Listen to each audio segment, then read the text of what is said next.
বাপ দাদা 14 গোষ্ঠী এই ভারতবর্ষের স্বাধীনতায় ছিল না। ভারতবর্ষের মুসলিমরা বুকে তাজা রক্ত ঢেলে দিয়েছে। قال الله تعالى في القرآن المجيد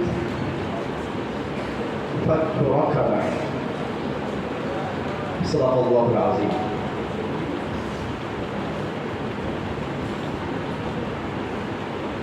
সম্মানিত উপস্থিত মণ্ডলী, আমার স্নাসিস কলেজার টুকরা ছাত্রবৃন্দ এবং আমার পশ্চাতে অবস্থানরত আমারই কলিগ মুফতি রফিকুল ইসলাম সাহেব সহ আগত বিভিন্ন ইউটিউবার ভাইরা, সকলকে হৃদয়ে ইংরানি এই মহেন্দ্রা হল, এই রেড লেটার ডে সকলেরকে অন্তরস্থল থেকে ৭৮তম স্বাধীনতা দিবসে প্রাককালে শুভেচ্ছা জ্ঞাপন করি কিছু কথা শুরু করছি। সম্মানিত ছাত্রবৃন্দ, আমরা সকলেই জানি আজ কি জন্য এখানে বিদ্যমান। পৃথিবীতে এমন কোনো দেশ নাই, এমন কোনো কান্ট্রি নাই যারা একদিন পরাধীন ছিল না। পরাধীনতার গ্লানি ফলে তারা স্বাধীনতা পেয়েছে। ভারতবর্ষ তার এই ব্যতিক্রম হয়নি। সময় খুবই স্বল্প, একান্ত কিছু পয়েন্ট ইতিহাসের সাগর থেকে নির্ধারিত কিছু মনীষীদের জীবনী নিয়ে আলোচনা করব। ভারতবর্ষ ছিল ফুলে ফলে শস্য শ্যামলে তৃণলতায় এবং তরুলতায় ভরা, যার কারণে খুব সুন্দরভাবে দেশ পরিচালিত হয়ে আসছে। এখানকার ছিল সোনা, এখানে ছিল গোল্ডেন, এখানে ছিল রূপো, এখানে ছিল সিলভার, এখানে ছিল ব্রোঞ্জ, এখানে ছিল খনি, এখানে ছিল বিভিন্ন পদার্থ, স্টোন, পাথর। বিশ্বের মানচিত্রে ভারতবর্ষ যখন লিড দিচ্ছিল, নেতৃত্ব দিচ্ছিল কিছু অপশক্তি, তারা এর মূল্য বুঝেছিল। আমরা সকলে অবগত আছি ভারতবর্ষে এত খনি, এত সোনা, এত রূপো, এত পদার্থ ছিল যে অন্য দেশ ইংল্যান্ড তাদের বিভিন্ন নেতৃত্ববর্গরা এই ভারতবর্ষে এসেছিল লুণ্ঠন করার জন্য। এখানকার সম্পদ তারা লুটে নিয়ে কুণ্ঠিত করে তারা নিয়ে যেতে চেয়েছিল। আমাদের আকাবিররা যারা ছিল তারা তাদের অভিসন্ধি বুঝতে পেরেছিলেন। তারা দার্থনিক ভাষায় ঘোষণা করেছিলেন যে ভারতবর্ষ পরাধীনতার গ্লানিতে ভুগছে। ভারতবর্ষের প্রত্যেক সিটিজেন, প্রত্যেক নাগরিক তাদের নৈতিক অধিকার খর্ব হচ্ছে, হনন হচ্ছে। সুতরাং এই নৈতিক অধিকার কখনো খর্ব হতে দেওয়া যায় না। সর্বপ্রথমে ভারতবর্ষের যুদ্ধের এবং জেহাদের ডাক দিয়েছিলেন, তিনি কথা বলেছিলেন, ফতোয়া দিয়েছিলেন যে ভারতবর্ষ আজ পরাধীন হয়ে গেছে। সুতরাং এভরিথিং, প্রত্যেকের জন্য জেহাদ করা, বিশেষত মুসলমানদের জন্য যুদ্ধ করা, ফাইট করা ফরজ হয়েছে। আমরা জানি ইতিহাস। যদি আপনাদেরকে জিজ্ঞাসা করি, এই স্কুল কলেজের পুরো স্টুডেন্টদেরকে জিজ্ঞাসা করি, এই ভারতবর্ষের স্বাধীনতার জন্য বুকে তাজা রক্ত কারা দিয়েছে, তারা কিন্তু এই কথা বলতে বাধ্য না।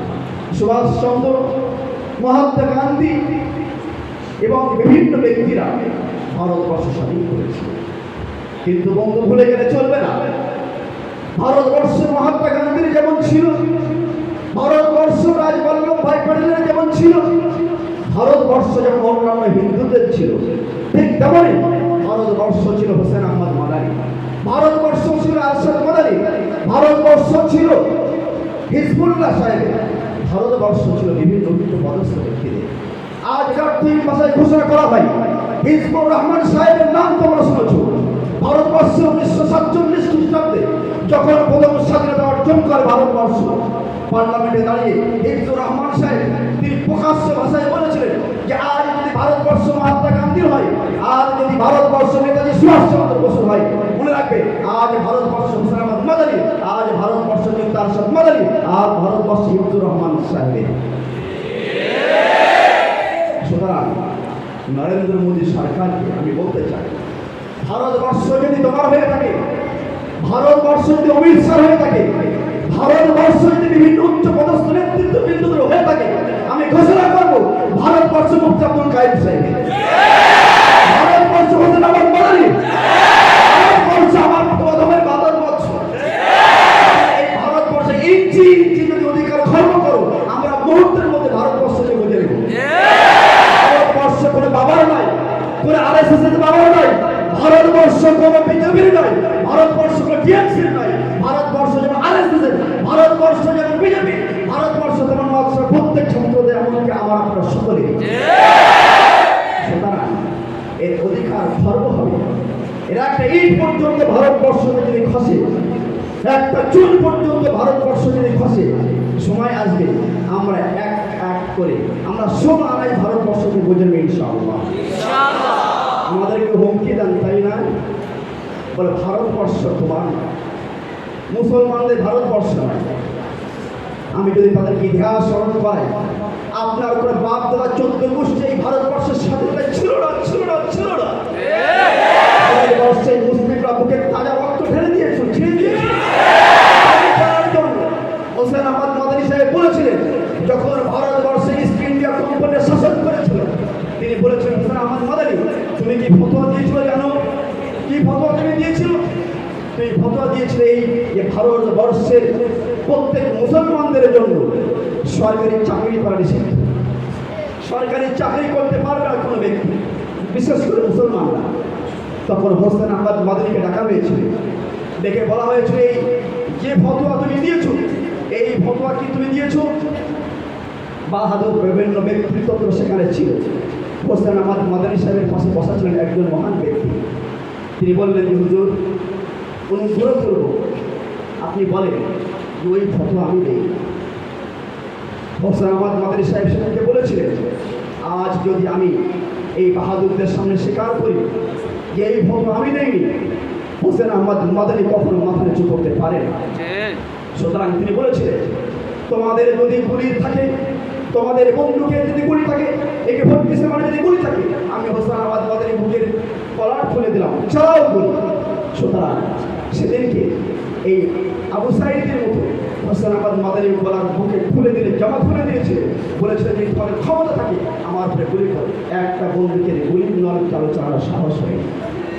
হোসেন আহমদ মাদানী বলেছিলেন, আমি তো দূরের কথা, যদি আমাকে কবরস্থ করা হয়, আমাকে যদি পুড়িয়ে ছাই করা হয়, এবং সেই ছাই থেকে যদি কোনো আওয়াজ আসে, তাহলে আওয়াজ আসবে এই যে ভারতবর্ষের মুসলমানদের জন্য জিহাদ করা হয়। সুতরাং বিভিন্ন অকথ্য অত্যাচার তোমরা আমাদের উপরে চালাচ্ছ, মুসলিম জাতি ইসলাম রোলাত তোমরা চালান। যেমনভাবে বাংলাদেশকে তোমরা ছাড়খাড় করেছ।